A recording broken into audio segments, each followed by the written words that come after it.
Bonjour mes chers téléspectateurs, aujourd'hui nous allons parler du golem. Le titre c'est le golem ou les golems. Car il n'y a pas eu que le golem de Prague, mais il y a eu aussi d'autres golems à travers les différentes époques. Je vais vous parler un petit peu du golem de Prague qui a été créé par le Maharal de Prague. Le Maharal de Prague s'appelait Rabbi Yehuda Levi. Le Maharal de Prague, c'était une très grande sommité rabbinique qui vivait au XVIe siècle. Il est né en 1512 et il est décédé en 1609. Il a écrit beaucoup de livres et il était très très influent aussi bien dans le monde juif que dans le monde non juif. On sait beaucoup de choses sur le golem de Prague à travers un livre qui a été écrit par Rabbi Yudel Rosenberg en 1909. Il a écrit ce livre qu'il a nommé Niflaot Maharal. C'est-à-dire Maharal, c'est le Rabbi Lévi qu'on a parlé, Yehuda Levi. Donc le Maharal, c'est les initiales de son nom. Donc le Rav Yudel Rosenberg a écrit un livre qui s'appelle Niflaot Maharal. Il a écrit beaucoup de livres, mais ce livre-là, il a fait une très grande sensation en 1909, car il a parlé beaucoup de la création des mains du Maharal de Prague, c'est-à-dire le golem. Le golem, c'est quoi? C'est un homme qui a été créé par d'autres hommes. Quand Akadosh Baruch Hu a créé l'homme, il a façonné avec de la terre son corps et tout son visage et tous les membres, et ensuite il a insufflé une âme divine. Ensuite l'homme s'est mis debout et s'est mis à parler. À travers un livre qui s'appelle Sefer Yetzira, on peut, bien sûr, pour des gens qui sont extrêmement élevés, créer aussi un homme artificiel. Alors comment ça s'est passé pour le Maharal de Prague? Le Maharal de Prague avait beaucoup d'histoires à son époque, car vous savez, on appelle ça la Halilat Dam, c'est-à-dire l'accusation courante à l'époque qui accusait les Juifs de fabriquer des matzot avec le sang d'un enfant assassiné non juif.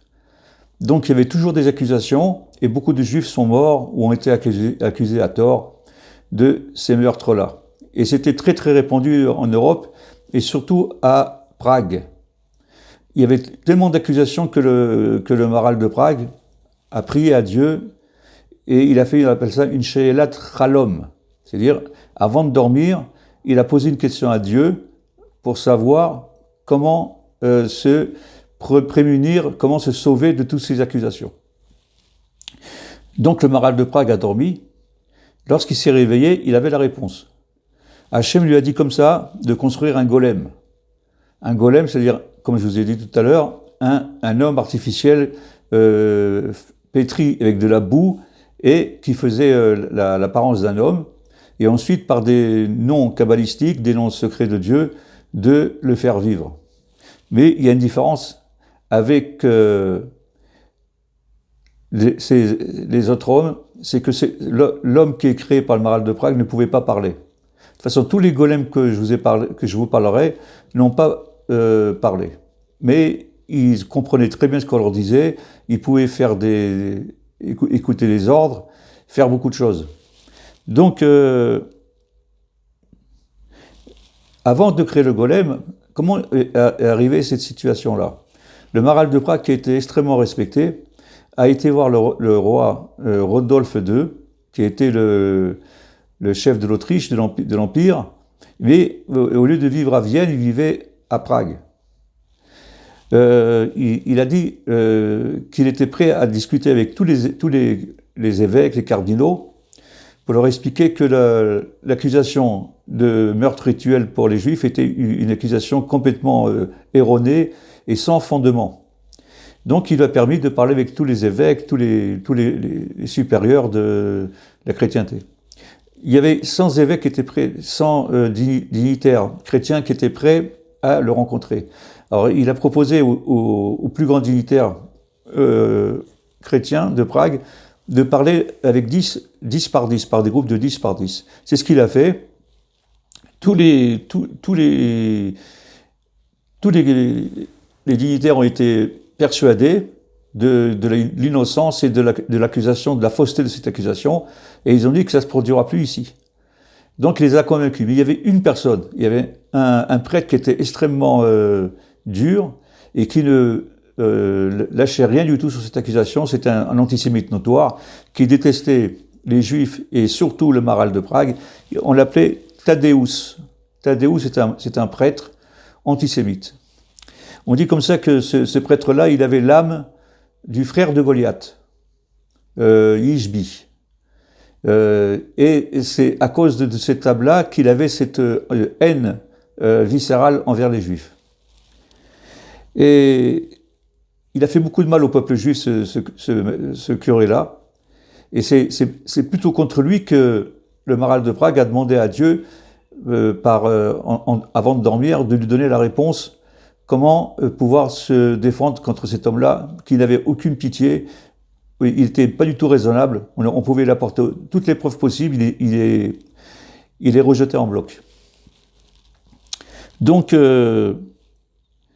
il a, par exemple, un exemple, Thaddéus avait enlevé une jeune fille juive qu'il a fait baptiser et qui voulait la faire marier avec un goy, avec un non-juif. On verra que le golem, la créature du maral de Prague, va réussir à sauver cette jeune fille des mains de Thaddéus.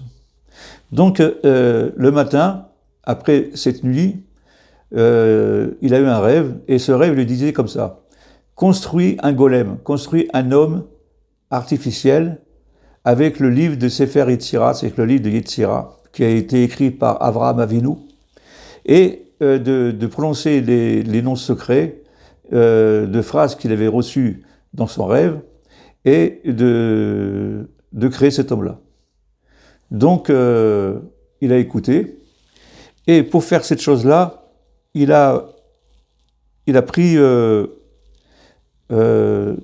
un élève à lui qui s'appelait Rabbi Yitzhak, et un shamash, et aussi qui était aussi un élève, pour créer cet homme-là. Donc ils sont partis une nuit hors de Prague, et ils ont été à un fleuve qui s'appelle Moldau. Pourquoi ils ont été à ce fleuve-là? Parce qu'il y avait beaucoup de terre meuble, de terre qui était pétrissable, et en allant en pleine nuit au bord de ce fleuve, ils ont réussi à prendre de la terre bien mouillée, et ils ont commencé à façonner un homme avec une tête, avec des bras, avec un corps, avec un nez, le plus précis possible. Et quand il était prêt, là, ils ont, tous les trois, ont fait, on appelle ça des akafot. Akafot, c'est-à-dire qu'ils tournaient autour du corps, autour de la statue en terre, 7 fois, en disant des mots spéciaux. Donc, il y a l'élève, plutôt le gendre, qui était aussi l'élève du maral de Prague, qui s'appelait Rabbi Yitzhak Katz, qui a fait 7 tours. Ensuite, il y a eu le shamash, qui était un élève aussi du maral de Prague, qui a fait 7 tours. Et ensuite, c'était le maral de Prague qui a fait ces 7 tours. Pendant la création, ils ont vu qu'il y avait commencé, on voyait que la créature chauffait, ces morceaux de terre chauffait. Ensuite, il y a eu des vapeurs d'eau. Et après, lorsque le maral de Prague a fini de faire les 7 tours, cet homme-là a ouvert ses yeux. Et le maral de Prague, on dit, lui a mis le rouach, l'esprit d'un rave qui s'appelle Yosef Shida. On dit que Yosef Shida, c'était un moitié homme, moitié démon, et qui était extrêmement fort en l'étude de la Torah, et qui renseignait beaucoup les rabbanim pour diverses questions de halakha.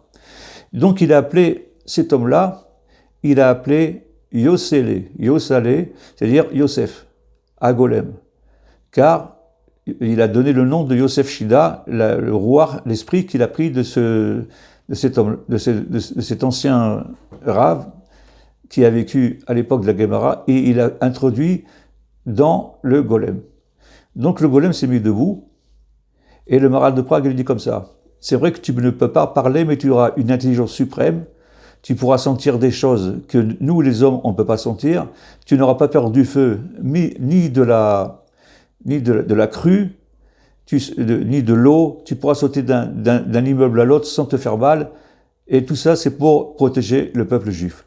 Alors, mes chers téléspectateurs, je vous raconterai la suite de cet épisode la prochaine fois avec des nouveaux rebondissements sur le golem et les golems.